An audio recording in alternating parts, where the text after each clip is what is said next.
সামনে পশ্চিমবঙ্গে বিধানসভা নির্বাচন, আর তার আগে এবার বিরোধী দলের দলনেতার মুখে খেলা হবে স্লোগান। বিরোধী দলনেতা শুভেন্দু অধিকারী তিনি বলছেন 21-এর মতো খেলা হবে, 21-এর নন্দীগ্রামের মতো খেলা হবে। ঠিক নন্দীগ্রামে গিয়ে আজকে কি বলেছেন শুভেন্দু অধিকারী দেখুন।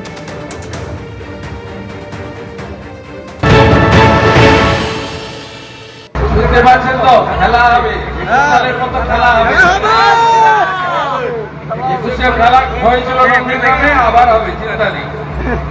খেলা তোমরা দেখতে থাকবে, দেখবি আর জ্বলবি, লিচির মতো ফুলবি। এর আগে একাধিকবার মমতা বন্দ্যোপাধ্যায়ের মুখে শোনা গিয়েছে এই খেলা হবে স্লোগান। কি হবে খেলা?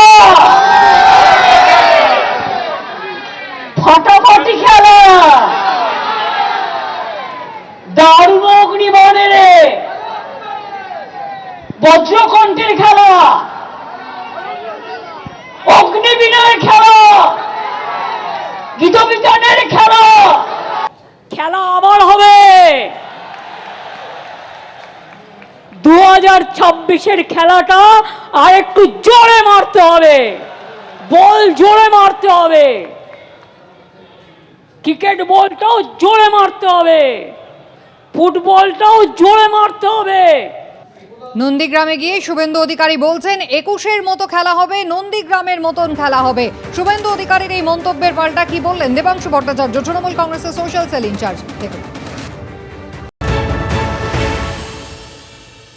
প্রথম কথা হচ্ছে, আমরা যখন এই খেলা হবে স্লোগান তুলেছিলাম, তখন দেশের প্রধানমন্ত্রী এসে বিরোধিতা করেছে, বলেছিলেন দিদি রাজনীতি খেলা কা চিজ নেই হ্যাঁ, বলিয়ে বিকাশ হবে।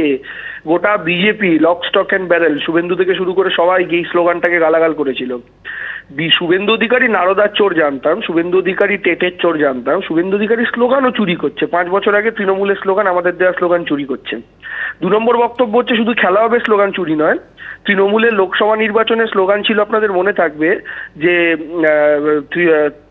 জনগণের গর্জন, বাংলা বিরোধীদের বিসর্জন। সেটাকে ওরা এবার কপি করে তৃণমূলের বিসর্জন বলে স্লোগান দিচ্ছে। অর্থাৎ তৃণমূলের 2024-এর লোকসভা স্লোগানকে ওরা কপি করেছে। তো 21-এর স্লোগানকে কপি করছে, 24-এর স্লোগানকে কপি করছে। নেতাও তৃণমূলের থেকে কপি করে এনে বিরোধী দলনেতা করছে, তৃণমূলের থেকে কপি করে এনে এমপি করছে, নিশীথ প্রামাণিক থেকে সৌমিত্র খা। অরিজিনাল প্রোডাক্ট এদের কি আছে বলুন তো? সরস্বতী পুজোর দিন জগদ্দলে যুবক খুন ঘটনায় 3 জনকে গ্রেফতার করেছে পুলিশ। জগদ্দলে 18 নম্বর গলিতে যুবককে পিটিয়ে খুন করা হয় বলে অভিযোগ। নিহত যুবক শ্যামনগরের গারুলিয়ার বাসিন্দা মোহাম্মদ ইস্তেহাক আহমেদ। বিএন বোস হাসপাতালে নিয়ে গেলে মৃত বলে ঘোষণা করা হয়। পরিবারের অভিযোগের ভিত্তিতে 3 জনকে গ্রেফতার করা হয়েছে, বাকিদের খোঁজে চলছে তল্লাশি। আর এই ঘটনায় তৃণমূলের দিকে অভিযোগের আঙুল তুলেছেন অর্জুন সিং। তিনি বলছেন মূল অভিযুক্ত 18 নম্বর ওয়ার্ডের তৃণমূল কাউন্সিলরের ছেলে নমিত সিং।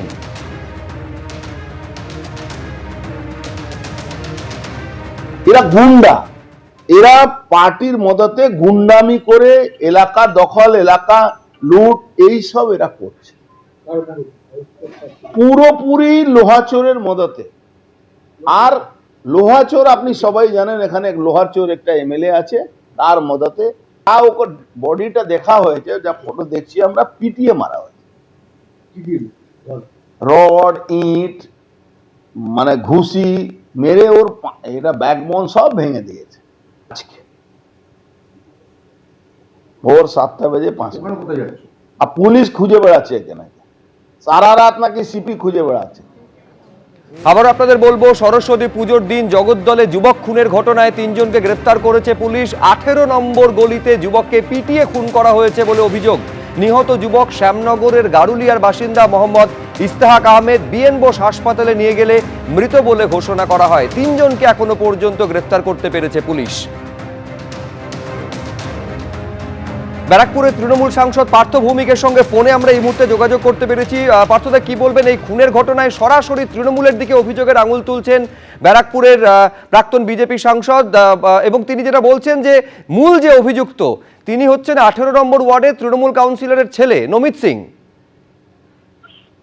না, উনি বলতেই পারেন, আমি এটুকু বলতে পারি যে ব্যারাকপুরে এখন যদি কেউ অপরাধ করে সে পার পাবে না, সে যেই হোক, তৃণমূল হোক, বিজেপি হোক, কংগ্রেস হোক, সিপিএম হোক, যদি কেউ অপরাধ করে সে পার পাবে না, তার স্থান জেলে হবে। আর এই নমিত সিং এর বাবাকেই অর্জুন সিং খুন করেছিল। অর্জুন সিং এর পরিবার এইটা নিয়ে ওদের বিরুদ্ধে খুনের অভিযোগও ছিল। ঠিক আছে, অতএব এটা ও কেন বলছে আমি বলতে পারবো না, আমি শুধু এটুকু বলতে পারি অর্জুন সিং যারা খুন করতো তাদের প্রশ্রয় দিত, তৃণমূল কংগ্রেস যারা অপরাধ করে তাদের প্রশ্রয় দেয় না, পুলিশ তাদের বিরুদ্ধে অ্যাকশন নেয়। যদি কেউ জড়িত থাকে অতি অবশ্যই গ্রেপ্তার হবে, দেখতে থাকুন। পার্থদা, অনেক ধন্যবাদ আমাদের সঙ্গে কথা বলার জন্য। এবিপি আনন্দ, এগিয়ে থাকে, এগিয়ে রাখে।